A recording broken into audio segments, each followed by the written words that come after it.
महाराज अनन्य की भक्ति कर तो रहे, पर क्या परिणाम ठीक होगा? भाई बीज बोओगे, जल मिलेगा, खाद मिलेगा, तो बीज अंकुरित होगा ही होगा, वृक्ष बनेगा ही बनेगा। उसी प्रकार मन में भक्ति का बीज बोओगे तो यह भक्ति का परिणाम भगवान के रूप में परिवर्तित होकर के ही रहेगा।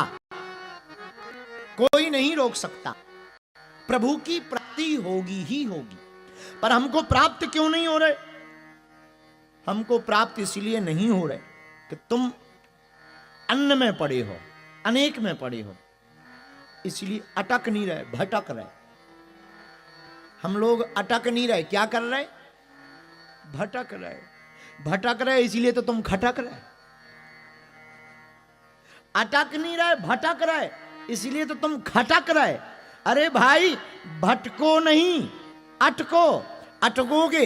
हमारे दादा गुरुजी सुनाते थे, अटपट लीला राम की झटपट समझ न आए, जो मन की चटपट मिटे सो झटपट दरस हो जाए। इसीलिए हमको भटकना नहीं है, क्या करना है? अटकना है। जोर से बोलो।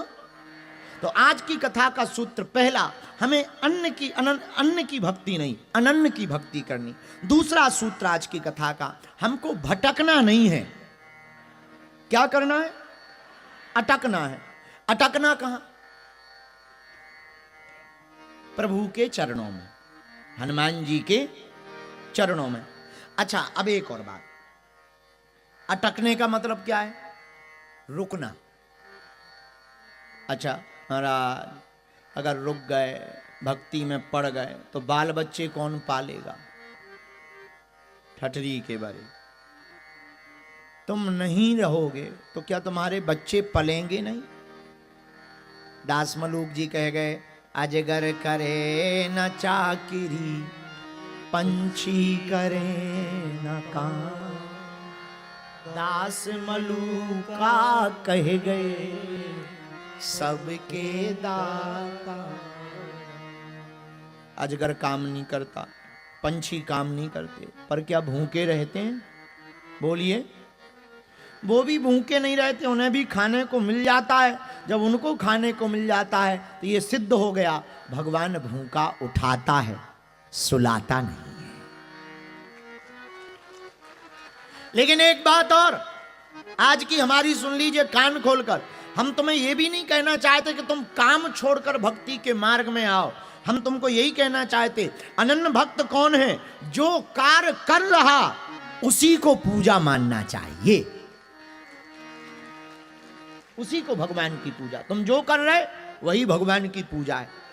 अनन्य भक्त कौन? पहला, जो कर्म कर रहा उसी को पूजा माने, और दूसरा, जो काम करे उसमें यह ध्यान रखे किसी को कष्ट ना पहुंचे, अहिंसा ना हो। अनन्य भक्त कौन? जो नित्य प्रभु का स्मरण करके प्रभु को धन्यवाद दे। कंपनी में मालिक और नौकर दोनों होते हैं। कंपनी घाटे में जाए तो चिंता किसकी होती? नौकर की या मालिक की? प्रोडक्ट ना बिके तो चिंता किसकी होती है? जोर से बोलो। मालिक की होती है। हाँ जी या ना जी? अच्छा, नौकरों को क्या, तुम वेतन ना तो दूसरी देख लेंगे। घाटे में जाए चिंता मालिक की, कंपनी के प्रोडक्ट ना बेचें चिंता मालिक की। उसी प्रकार जब तक तुम अपनी जिंदगी की कंपनी के मालिक बने रहोगे तो चिंता तुम्हारी रहेगी। अपनी जिंदगी के मालिक अपने सदगुरु को बना दोगे और तुम चाकर बनकर के काम करोगे तो तुम्हारी चिंता भगवान की हो जाएगी। तो प्रभु की चिंता हो जाएगी। किसकी चिंता हो जाएगी? जोर से बोलो। भगवान की चिंता हो जाएगी। इसका कोई प्रमाण है? हाँ, एक जगह प्रमाण मिला। एक बार भगवान द्वारका में रुक्मणी मैया के साथ में प्रसाद पा रहे थे। आहा, प्रसाद पाते पाते भगवान दरवाजे पर दौड़कर गए और वापस आ गए। रुक्मणी जी ने पूछा, क्या बात है, आप वापस क्यों आ गए? भगवान बोले, कोई कारण नहीं। नहीं, बताओ क्या कारण। भगवान बोले एक भक्त को कोई पत्थर मार रहा था, हम बचाने गए थे, वो हमें पुकार रहा, तो आप गए क्यों नहीं? भगवान मुस्कुराकर बोले जब तक हम दरवाजे तक गए तब तक उसने खुद हाथ में पत्थर ले लिया था, और जब स्वयं ले लिया था तो हमारी क्या जरूरत है? हम समझ गए तुम स्वयं सक्षम हो लड़ने में, तो हमारी क्या आवश्यकता है? भैया जब हम प्रभु के पूर्ण आश्रित हो जाएंगे तो चिंता भगवान की हो जाएगी। इसी को अनन्य भक्ति कहते हैं। अनन्य भक्ति करोगे तो ही तुमको प्रभु का आश्रय प्राप्त होगा।